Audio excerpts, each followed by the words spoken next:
Chapter 6, Day 2, and again there's only 3 days in this chapter. Find each general solution.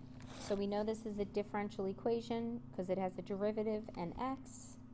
So we're going to bring the dx to the right hand side, integrate both sides, we get 4x squared over 2, so y equals 2x squared plus c.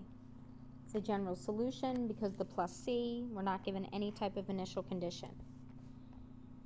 Now for this function, still a differential equation, there's an x, there's a y, and there's a derivative, but now we have x, because we have x and y, we're going to need to manipulate the equation.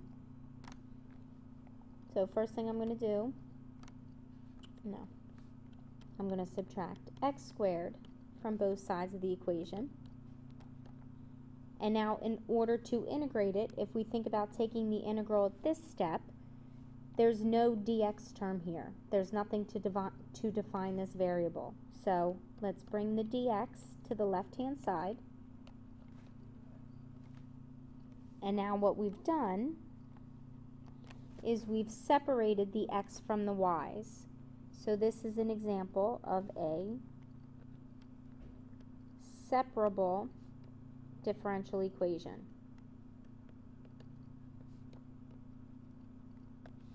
So now when we go to integrate, all the x's are together and all the y's are together.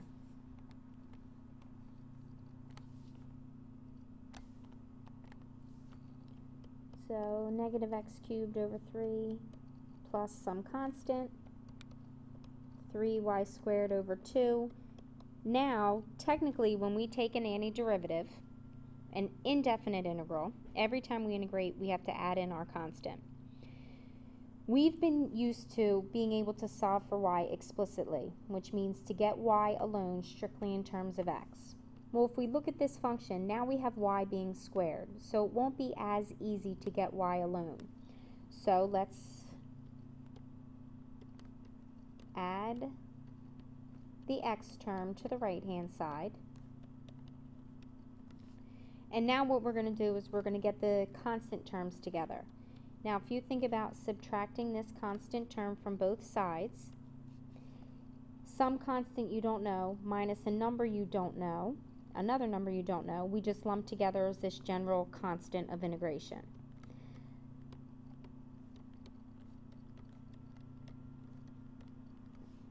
Now, the final thing that you can do, you can clear this denominator. So if we think about multiplying each term by 6, 6 times the constant that we don't know is still some number we don't know. 6 times 3 is 18, divided by 2 gives us 9y squared. 6 divided by 3 gives us 2x cubed as a coefficient.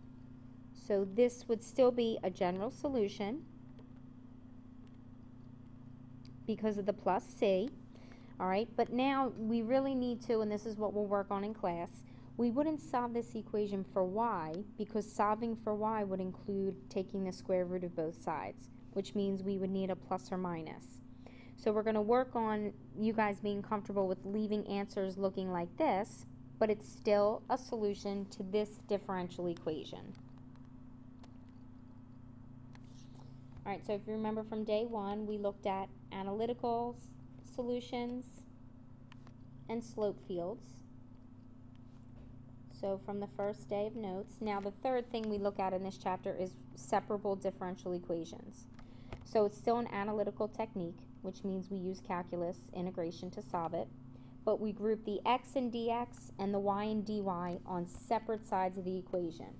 And only when it's in those forms can we then integrate and solve.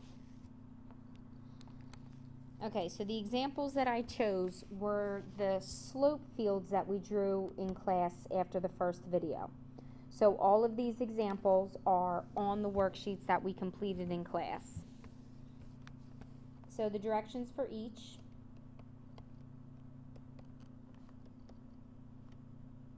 will be solve the differential equations.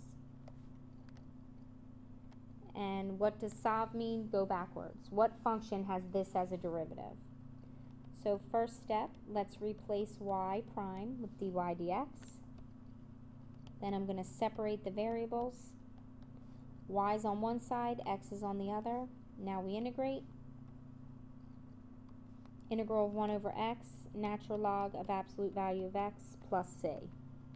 Now this function is very familiar to you. What I want you to understand but not do every time, when you take the antiderivative, the indefinite integral, you add a constant, but these constants can always be lumped together as 1 plus c. And just as a rule of thumb, I generally always put the plus c with the x term because, again, that's what's familiar to you. So this would be your final answer. That's the general solution to this antiderivative y prime equals, or excuse me, differential equation y prime equals 1 over x.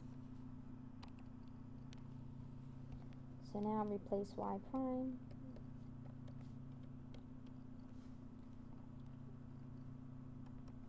Now when we bring the dx over, notice that we have to bring this y to the left-hand side. So multiplying by y on both sides, and now integrating.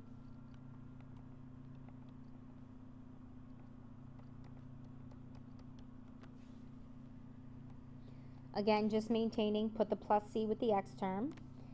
If you were to check your answer on CalChat or in the back of the book, generally the final solution clears any fractions. So y squared equals 2x plus, again, 2 times a number you don't know is still a number you don't know. Solving for y, the answer would look like this. And without knowing what c is, this form doesn't really help us at all. So keep the function as y squared equals 2x plus c. The issue with attempting to solve for y, 9 times out of 10 students are forgetting to put the plus or minus.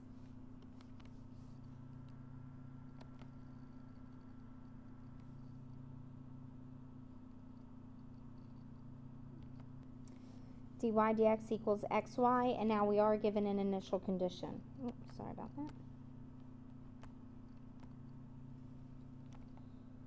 So dy over dx equals xy. I have to bring the dx to the right-hand side. And I need to divide both sides by y. So that now I've grouped the y terms on the left and the x terms on the right. Okay, so when we go to integrate this, natural log of the absolute value of y equals x squared all over 2 plus c. Again, maintaining that the plus c goes with the x terms. All right, a couple things that we've used here. If I asked you what's the natural log of e to the y, we know these are inverses of each other, and it cancels just to whatever the exponent is.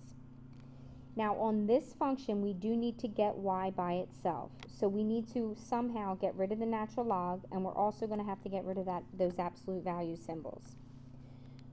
Using this reasoning, e to the ln of y, these functions are inverses, so they cancel each other out as well. So we're going to use that technique to solve for y. It's an equation. Whatever I do to one side of the equation, I have to do to the other. So I'm going to make the expression the exponent to base e. So now I have e to the ln of the absolute value of y equals e to the x squared all over 2 plus c. E and ln cancel each other out. I'm left with the absolute value of y. Now let's go back to an exponent rule. A to the x power times a to the y power. How did we put those together? Multiplying like bases, add the exponents together. Well, I'm going to work backwards on this rule. And on the right-hand side, I'm going to see this as e to the x squared over 2 times e to the c power. All right, now this is where, and we'll talk about this in class. E to the c power is still some number you don't know. So I'm going to be able to lump this term together as my constant. But now, how are we going to get rid of the absolute value bars? In Algebra 1, Algebra 2, pre-calc, if I told you absolute value of y equals 4, and I asked you for those solutions, you would tell me y equals 4 or y equals negative 4.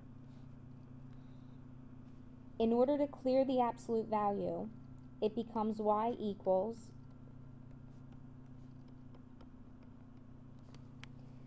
the plus or minus with this constant.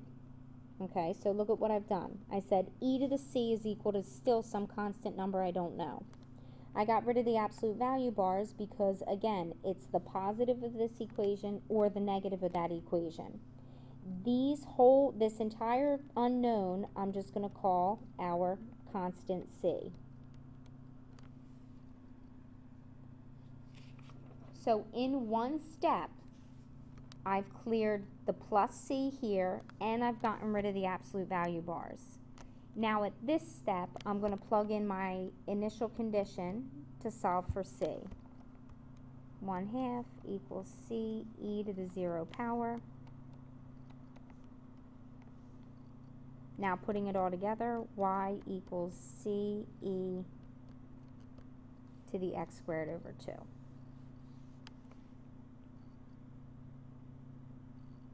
It's different, it's new, we'll talk about it, but I'm going to use this technique on the next problem. So what I need you to see, when you solve for y, if y is paired with a natural log, you get rid of the absolute value bars, and you lump together this plus c just with one constant that we could solve for if we're given an initial condition, or if we're not given an initial condition, we keep it as c. Alright, let's do one more example. dy equals x 6 minus y dx. So bringing the dx to the right, and then dividing by the y term. So I've separated y on the left, x on the right. Let's integrate the right-hand side first. Now to integrate on the left, we would need a u substitution. du equals negative dy. So then this becomes the integral of negative out front all over u.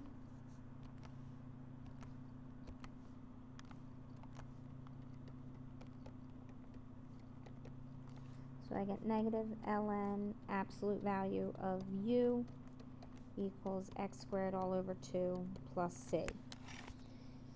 Now remember, the ultimate goal is to get y by itself.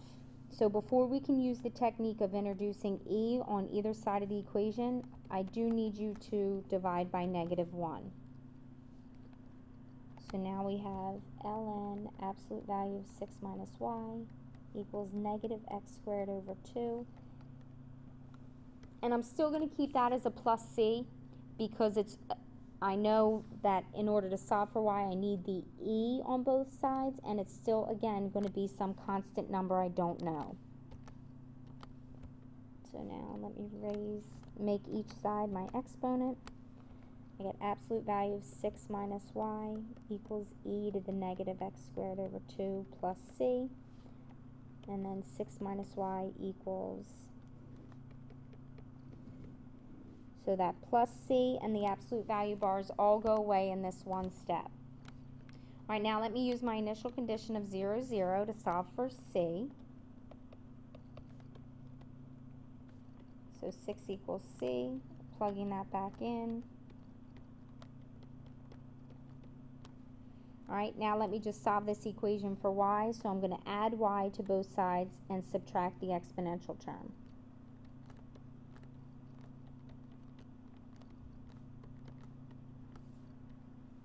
So that's the particular solution because I was given the initial condition.